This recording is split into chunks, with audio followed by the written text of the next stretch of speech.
आमदार संग्राम जगताप यांच्या प्रयत्नांतून राज्य सरकारच्या माध्यमातून मोठा विकास निधी प्राप्त झाल्याने संपूर्ण शहरात विकास कामे होताना दिसतायत। जिल्हा वाचनालय ते पटवर्धन चौक मार्गे अमरधामपर्यंतच्या भूमिगत गटार तसेच काँक्रिटीकरण कामाचा शुभारंभ काल आमदार संग्राम जगताप यांच्या हस्ते पार पडला। या कामाच्या शुभारंभ प्रसंगी परिसरातील नागरिकांनी मोठ्या संख्येने उपस्थिती दर्शवली होती।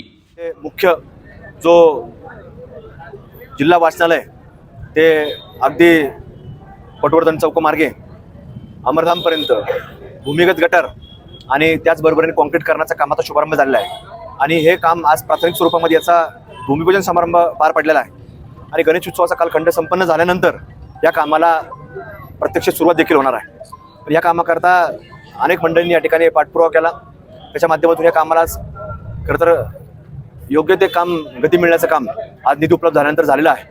आणि निश्चित आज शहराच्या मध्यवर्ती भागामधला असणारा परिसर आणि या परिसरात एक मोठी समस्या गेल्या काही वर्षांमध्ये निर्माण झालेली होती आणि म्हणून हे काम खरं तर डागवाले साहेबांनी अनेक वर्ष पाठपुरावा देखील केला आणि राज्य सरकारच्या माध्यमातून हा निधी हा अगदी नगरपर्यंत पोहोचलेला आहे आणि त्याच्या माध्यमातून हे काम पूर्ण झाल्यानंतर या भागातला एक मोठा प्रश्न आज मार्गी लागणार आहे।